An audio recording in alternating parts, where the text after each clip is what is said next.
उधर उम्र के गुलाम अली साहब किसी निजी कंपनी में मुलाजिम थे। एक दिन शाम को घर में दाखिल हुए और अहलिया से पूछा, बिजली का बिल आ गया है? उन्होंने जवाब में सिर्फ जी कहा। कितना बिल आया है? गुलाम अली साहब बोले। जवाब मिला 9,081 रुपये। 9,081 रुपये। गुलाम अली ने दबी आवाज़ में बीवी के बताए हुए हिंद से दोहराए। फिर उनकी निगाह गुस्ल खाने की तरफ गई। उन्होंने बेगम से पूछा, गुस्ल खाने में कौन है? कोई भी नहीं, बेगम ने जवाब दिया। फिर ये बल्ब क्यों जल रहा है? गुलाम अली ने सवाल किया। बच्चों ने जलाया होगा, बीवी ने लापरवाही से जवाब दिया। तो तुम बल्ब बंद कर देती? गुलाम अली ने बीवी को घूरा। कितनी बार बंद करती? एक बार का तो मसला नहीं है। जब भी बल्ब बंद करती हूँ बच्चे दोबारा खोल के भूल जाते हैं। गुलाम अली ने ऊपर देखा, वहाँ जो कमरा था इसका बल्ब भी जल रहा था और पंखा चलने की आवाज़ भी आ रही थी। ऊपर कौन है? उन्होंने पूछा। आपका लाडला बेटा होमवर्क कर रहा होगा, बीवी ने बताया। लेकिन वो तो मुझे रास्ते में नजर आया था, अपने दोस्त के साथ जा रहा था, गुलाम अली ने कहा। बीवी ने माथे पर हाथ मारा और बताया, हाँ मुझे याद आया, अरशद ऊपर बैठा पड़ रहा था। इसके दोस्त ने घंटी बजाई, वो दरवाजे पर गया और शायद किसी काम से इसके साथ निकल गया। गुलाम अली नरम लहजे में बोले, तो उसे चाहिए था कि पंखा बंद करता और बल्ब बंद करके जाता। बीवी ने जवाब दिया, अब उसे क्या मालूम था कि इसका दोस्त इसे कहीं ले जाएगा। इसका ख्याल यही होगा कि बात सुन के वापस आकर दोबारा होमवर्क करूँगा। गुलाम अली ने सब्र का दामन हाथ से नहीं छोड़ा, बड़े धीमे लहजे में समझाया, अरशद अगर दोस्त के साथ चला गया था तो तुम्हें चाहिए था कि किसी बच्चे को ऊपर भेजकर पंखा और बल्ब बंद करवा देती। फर्ज किया अरशद 2 घंटे बाद घर आता है तो किया, जब तक ऊपर के कमरे का पंखा चलता रहेगा और बल्ब जलता रहेगा।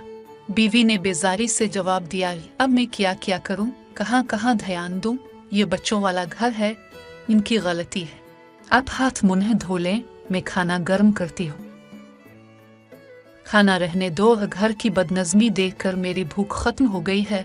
9,081 रुपये बिल आया हुआ है, अगले माह ये इस बिल से भी ज्यादा आ सकता है। महंगाई किस कदर बढ़ चुकी है, पैसा किस तरह कमाया जाता है, कितनी मेहनत से ये हाथ आता है। पैसा कमाना मुश्किल और अलिफाड़ना आसान है।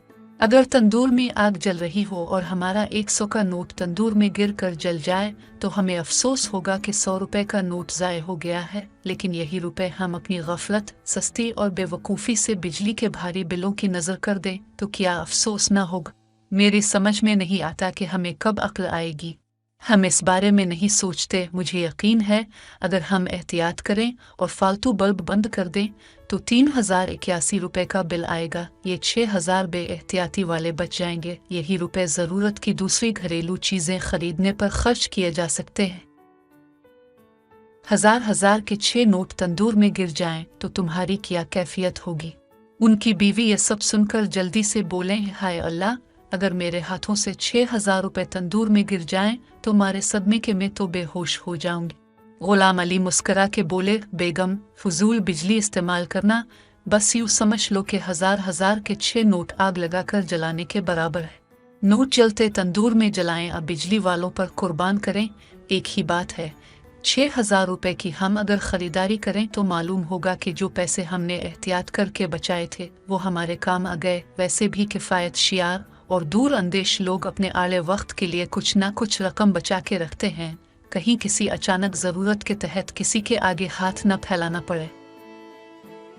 जो लोग पैसे और वक्त को बेदर्दी से बर्बाद करते हैं वो अक्सर परेशान रहते हैं। बीवी कुछ देर तक सोच और फिक्र में मुब्तला रही और बोले, बस अब की ये बात मेरी समझ में आ गई है कि अगर हमारे हाथ से 100 रुपये का नोट तंदूर में गिर जाए तो हम अफसोस करते हैं और अपनी सस्ती से हम घर के फालतू बल्ब ना बंद करके हज़ारों रुपए ज़ाय कर देते हैं। अब मैं खुद अपने हाथ से ये बल्ब बंद करूंगी, चाहे ऊपर वाले कमरे के बल्ब बंद करने के लिए मुझे सीढ़ियाँ चढ़ के ऊपर जाना पड़े। गुलाम अली ये बात सुनकर मुस्कुराए और बोले, बेगम, तुमने मेरी परेशानी दूर कर दी है। मैं हाथ धोने जा रहा हूँ, तुम खाना गर्म करो, बड़े जोर की भूख लगी है।